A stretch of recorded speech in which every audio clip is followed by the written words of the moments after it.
today we are talking about fish. What is fish? Fish is a fluorescence in situ hybridization. ठीक है, नाम को पहले देखते हैं. फ्लोरोसेंस यानी कि एक तरह का फ्लोरोसेंस एमिट होगा. इन सीटू है यानी कि जो भी उसका नेटिव प्लेस है, लाइक टिश्यू के अंदर है या जो भी ऑर्गेनल के अंदर है, उसी जगह पे हम करेंगे हाइब्रिडाइजेशन. तो फिश का मतलब है कि जब किसी सेल या टिश्यू का उसके पर्टिकुलर नेटिव प्लेस पर ही हाइब्रिडाइजेशन किया जाए और उस हाइब्रिडाइजेशन से क्या हो, फ्लोरोसेंस एमिट हो, जिससे कि आप डिटेक्ट कर पाएँ उसकी पर्टिकुलर साइट, वो प्रेजेंस है या एब्सेंट है. तो इस तरह से जब आप किसी डीएनए या आरएनए या पर्टिकुलर न्यूक्लियोटाइड की सीक्वेंस को पता कर पाएँ और वो भी एक सिग्नल के साथ, तो उसे आप बोलेंगे फ्लोरोसेंस इन सिटू हाइब्रिडाइजेशन. इसको और ज़्यादा अच्छे से पढ़ेंगे तो हम कह सकते हैं कि फिश जो है वो इन सिटू हाइब्रिडाइजेशन का एक टाइप है. सबसे पहले हमें पता करना होगा what is in situ hybridization. In situ hybridization की बात की जाए तो ये क्या है. हाइब्रिडाइजेशन आपको अगर पता होगा तो कॉम्प्लीमेंट्री सीक्वेंसेस दो आपस में बाइंड होती है. ठीक है, तो ये एक टाइप का हाइब्रिडाइजेशन है जिसके अंदर हम लेबल्ड कॉम्प्लीमेंट्री आरएनए या डीएनए या न्यूक्लिक एसिड स्ट्रैंड को यूज करते हैं. ये जो इतनी बड़ी लाइन है इसका मतलब है सिंपल सा हम प्रॉब यूज करते हैं. प्रॉब का मतलब छोटी सी न्यूक्लियोटाइड्स की या एक डीएनए आरएनए की सीक्वेंस होती है जो कि हमें नोन होती है और जिसको हम क्या कर देंगे, लेबल्ड कर देंगे. अगर मैं फिश के लिए बात करूं तो हम उसे फ्लोरोसेंटली लेबल्ड करेंगे. ठीक है, अब ये जो प्रॉब है, ये प्रॉब क्या करेगी, to localize a specific DNA RNA sequence in a portion section of tissue. तो जो भी टारगेट साइट है, इस टारगेट साइट पर जो टारगेट सीक्वेंस है, इस टारगेट सीक्वेंस से ये प्रॉब जाकर बाइंड हो जाएगी. तो जैसे ही इस टारगेट साइट में जो टारगेट सीक्वेंसेस से प्रॉब जाके बाइंड हुई, यानी कि जैसे आपने मान लो माइटोकॉन्ड्रिया है, माइटोकॉन्ड्रिया के अंदर कोई आपको पता करनी है कि ये सीक्वेंस इसकी किस जगह पे प्रेजेंट है. तो आपको प्रॉब की सीक्वेंस तो पता है क्योंकि आपको जो भी पता करना होगा उसकी सीक्वेंस तो पता होगी. आपने उस सीक्वेंस की प्रॉब डिजाइन कर ली और उसको हाइब्रिडाइजेशन करा दिया माइटोकॉन्ड्रिया के अंदर. तो वो जहां भी माइटोकॉन्ड्रिया के अंदर जाके बाइंड होगी वहां वहां पे आपको पता लग जाएगा कि सीक्वेंस वहां वहां प्रेजेंट है. जैसे ही यहाँ पर हाइब्रिडाइजेशन होगा, ये क्या इमिट करेगी, ये फ्लोरोसेंस इमिट करेगी. मैं यहाँ पर फिश के लिए ही बात कर रही हूँ, फ्लोरोसेंट इमिट करेगी. ठीक है, क्योंकि इन सिटू हाइब्रिडेशन का दूसरा टाइप है फिश, हम यहाँ फिश की बात कर रहे हैं. Okay, get it. आगे चलते हैं. इन सिटू हाइब्रिडेशन की अगर मैं डेफिनेशन देखूं तो क्या है. In situ hybridisation is a technique that allow for precise localisation of a specific segment of a nucleic acid within a histologic section. कहने का मतलब क्या हो रहा है यहाँ पर कि जो भी हिस्टोलॉजिक सेक्शन है, जैसे कि कोई टिश्यू है या कोई ऑर्गेनल है, उस पर्टिकुलर ऑर्गेनल के अंदर, उस पर्टिकुलर टिश्यू के अंदर या पर्टिकुलर सेल के अंदर आपको क्या करना है, लोकलाइजेशन पता करनी है. जो भी आपकी स्पेसिफिक सीक्वेंस है उसकी लोकलाइजेशन पता करनी है, उसकी साइट पता करनी है, उसकी जगह पता करनी है. इसके लिए आप इसको यूज करते हैं. इससे आप उस पर्टिकुलर जगह का पता कर सकते हैं जिसके अंदर specific segment of nucleic acid जो होता है, यानी कि जैसे भी मैंने यहाँ पे बताया कि कोई टारगेट साइट है, यानी जो भी ऑर्गेनल है उसके अंदर टारगेट सीक्वेंस उस प्रॉब से जाके बाइंड हो जाएगी. तो ये जो specific segment of nucleic acid है, यानी कि जो टारगेट सीक्वेंस है, इससे जैसे ही प्रॉब जाके बाइंड होगी तो आपको क्या हो जाएगा, आप उस पर्टिकुलर जगह को, उस पर्टिकुलर लोकलाइजेशन को या उसकी जो पर्टिकुलर सीक्वेंस है वो कहाँ प्रेजेंट थी उसके बारे में आप पता कर पाएंगे. आई थिंक इतना आपके लिए काफ़ी होगा. What is in situ hybridization. तो एक तरह का हाइब्रिडाइजेशन है जैसे नेटिव प्लेस पर या जो पर्टिकुलर ऑर्गेनल जो उसकी ओरिजिनल जगह है वहीं पर करा जाता है, जिससे कि हम जैसे ही टारगेट सीक्वेंस और प्रॉब आपस में हाइब्रिडाइज होते हैं, आप उसकी लोकलाइजेशन या फिर प्रेजेंस और एब्सेंस का पता कर पाते हैं. Got it. Now back to fluorescence in situ hybridization यानी कि फिश.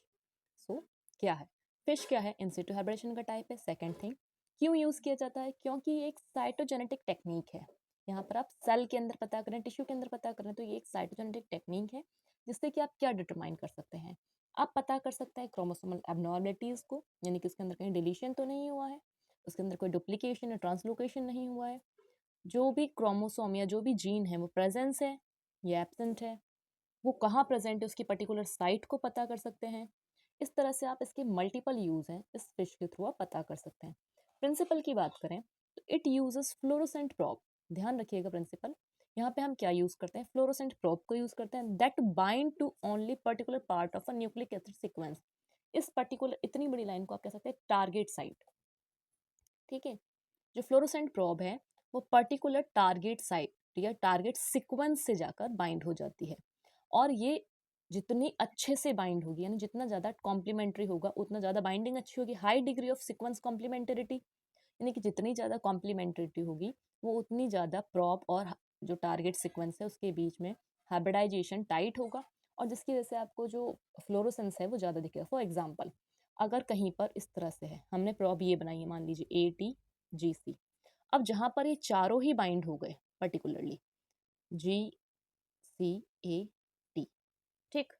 अब अगर जहाँ पर ऐसे बाइंड हो गए तो ये टाइटली बाइंड हो चुके हैं, इसको आप जब वॉश भी करेंगे तो ये एक दूसरे से डिटैच नहीं होंगी।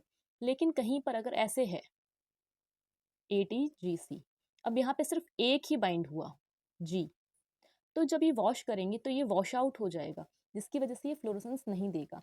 तो ये क्या होगा, high degree of sequence complementarity होगी टारगेट सीक्वेंस के बीच में और प्रॉप के बीच में, जिसकी वजह से वहाँ पे आपको फ्लोरोसेंस मिलेगा ज़्यादा अच्छे से, जिससे कि आप उसकी पर्टिकुलर लोकलाइजेशन या उसकी प्रेजेंस या एब्सेंस का पता लगा पाएंगे। Got it. आगे चलते हैं। इसको समझने के लिए यहाँ पे इस डायग्राम से देखिएगा, क्योंकि हम फिश पढ़ रहे हैं तो यहाँ पर हम क्या करते हैं, डबल स्ट्रैंड प्रॉब ना लेकर कैसे लेते हैं, सिंगल स्ट्रैंड प्रॉब लेते हैं। तो इसलिए इसको DNA से ट्रीट करते हैं या इसका डीनेचुरेशन करते हैं। गॉड, ठीक है। अब आगे चलते हैं। जो ये प्रॉब है, इस प्रॉब को हम अपने टारगेट सीक्वेंस से हाइब्रिडाइजेशन करा देते हैं। जैसे ही हाइब्रिडाइजेशन कराते हैं तो जहाँ भी जिस भी क्रोमोसोम पे प्रेजेंट होगी वहाँ पर आपको फ्लोरोसेंस दिखाई देगा, जिससे कि आपको पता चल जाएगा कि ये पर्टिकुलर उस जगह पे प्रेजेंट है। फॉर एग्जाम्पल, आपकी कोई एक टारगेट सीक्वेंस थी, जैसे कि मान लीजिए आपने एक प्रॉप तैयार करी है, वो ये है, मैं बहुत सिंपल सा ले रही हूँ बार बार, ATGC। ठीक है। अब आपने इस प्रॉब को लेकर माइटोकॉन्ड्रिया के अंदर हाइब्रिडाइजेशन के लिए छोड़ दिया या हाइब्रिडाइजेशन कराया आपने, तो आपने देखा कि ATGC जहाँ जहाँ बाइंड हुई है वहाँ वहाँ पे आपको फ्लोरोसेंस दिखाई दे रहा है। साइटोप्लाज्म में जहाँ भी बाइंड हुई वहाँ वहाँ पे आपको फ्लोरोसेंस दिखाई दे रहा है। तो दैट मीन आपको पता लग जाएगा कि ये जो सीक्वेंस है उस माइटोकॉन्ड्रिया के अंदर कहाँ कहाँ प्रेजेंट है। और एग्जाम्पल, अगर आपने इस ATGC को लेकर क्रोमोसोम्स से हाइब्रिडाइज कर दिया, तो जिस जिस सीक्वेंस पे जाकर या जिस जिस क्रोमोसोम से जाके ये बाइंड हुई वहाँ वहाँ पे आपको पता लग जाएगा कि ये सीक्वेंस प्रेजेंट थी। तो इस तरह से आप पता लगा सकते हैं। ठीक है। कहाँ कहाँ यूज़ कर सकते हैं, जैसे कि मैंने आपको बताया, detect localise the presence and absence of specific DNA sequence on chromosome. जो भी क्रोमोसोम है उसके ऊपर जो भी आपकी स्पेसिफिक DNA सीक्वेंस है वो प्रेजेंट है या एब्सेंट है उसका पता लगा सकते हैं। सेकेंड थिंग, आप इससे mRNA, long non coding RNA, miRNA, इन सब के बारे में आप, यानी माइक्रो RNA, इन सब के बारे में भी आप पता लगा सकते हैं। फॉर एग्जाम्पल mRNA, कोई एक सेल है, ठीक है, उसके अंदर कोई पर्टिकुलर प्रोटीन बन रहा है।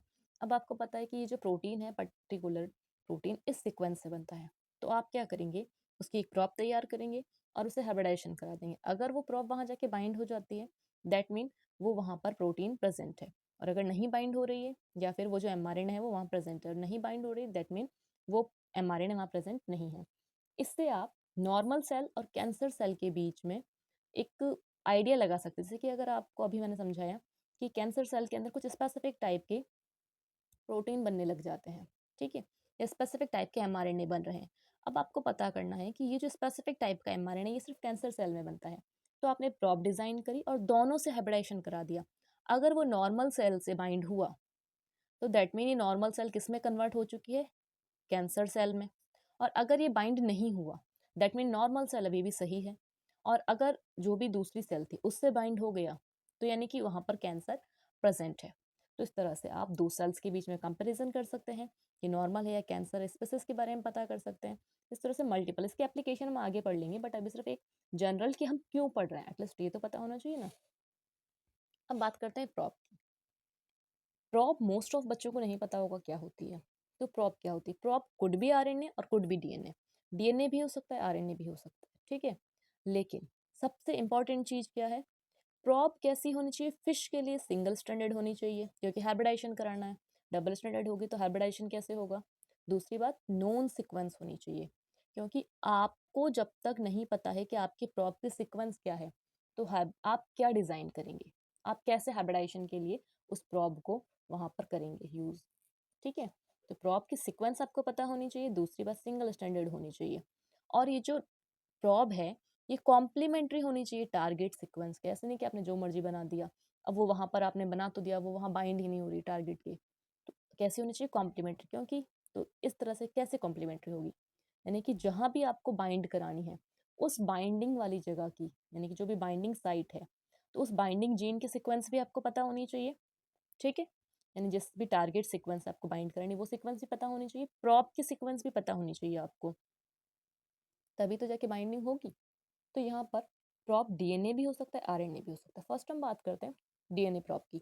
डीएनए प्रॉप कैसे डिज़ाइन करेंगे, ये कैसे बनाएंगे? सबसे पहले जीन लेते हैं, जो भी आपको जिस इंटरेस्ट है या फिर जो भी सीक्वेंस आपको बनानी है, वो जीन लिया, उसको हमने डीएनए से ट्रीट किया। जब डीएनए से ट्रीट करेंगे तो इसमें इस तरह से कुछ कुछ न्यूक्लियोटाइड रैंडमली कट हो जाएंगे। अब आप क्या करेंगे? आप मॉडिफाइड न्यूक्लियोटाइड्स लेंगे।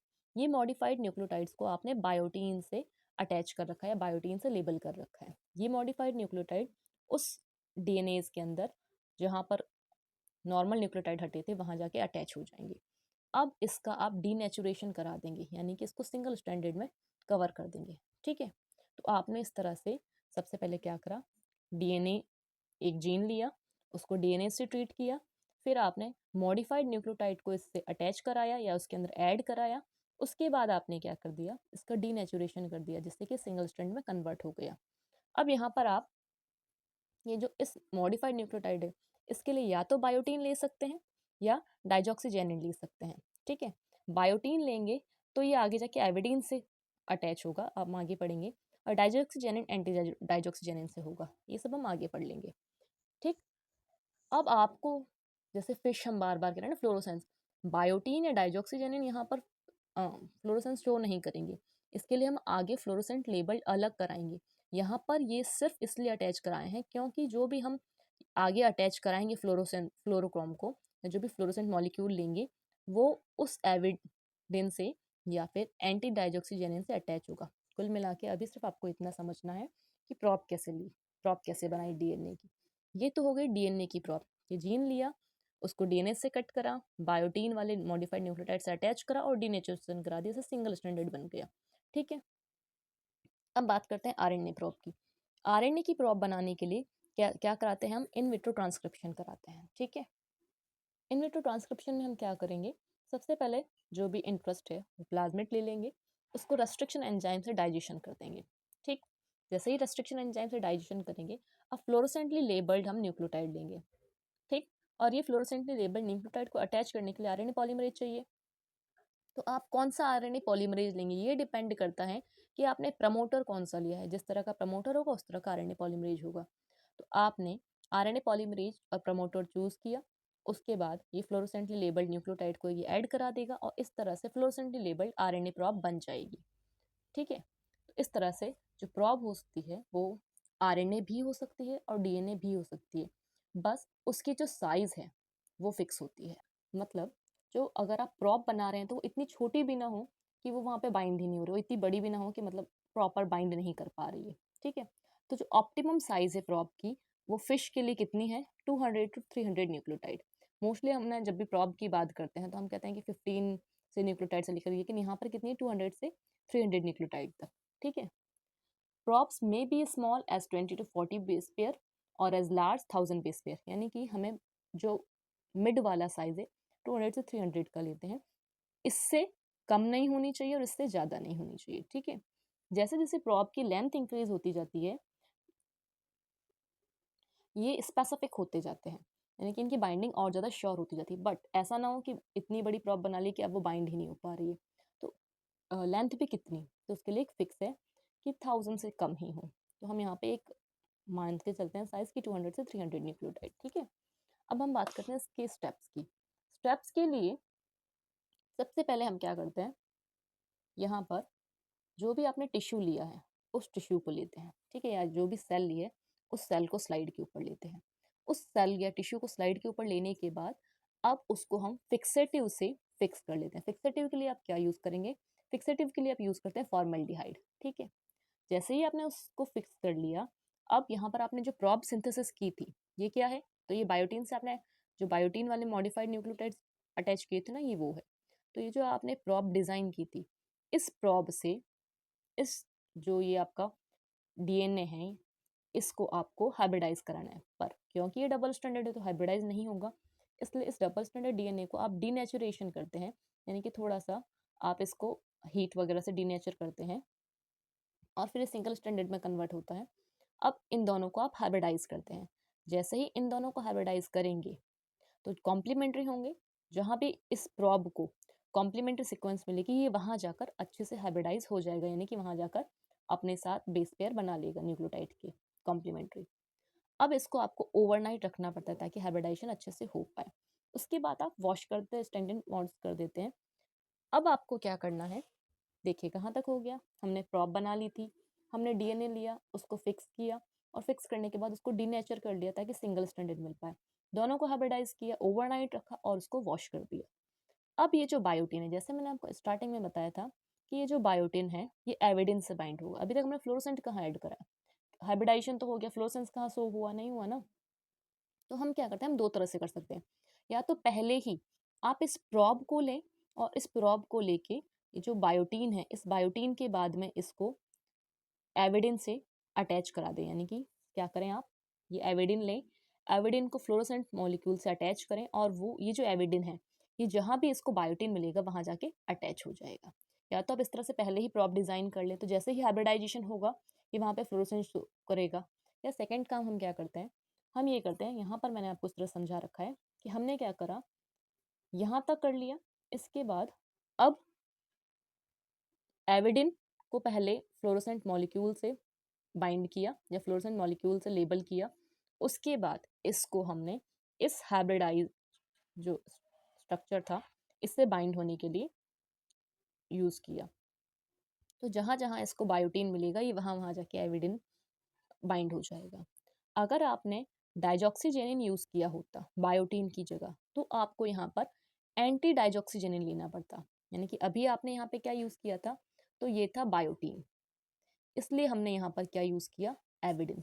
बट मान लो हमने स्टार्टिंग में अगर डाइजॉक्सीजेनिन यूज़ किया होता तो यहाँ पर हम इस एविडिन की जगह क्या ले रहे होते, एंटी डाइजॉक्सीजेनिन।